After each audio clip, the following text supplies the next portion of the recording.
يقول يا ليتني قدمت لحياتي atasema laiti ningelijitanguliza kwa uhai wangu. فيومئذ لا يعذب عذابه أحد Basi siku hiyo hataadhibu yeyote namna ya kuadhibu kwake, ولا يوثق وثاقه أحد wala hatafunga yeyote kama kufunga kwake.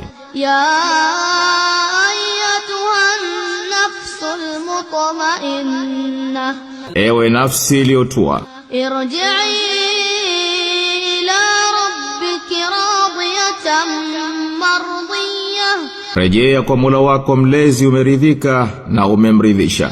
فادخلي في عبادي Basi ingia miongoni mwa waja wangu, وادخلي جنتي na ingia katika pepo yangu.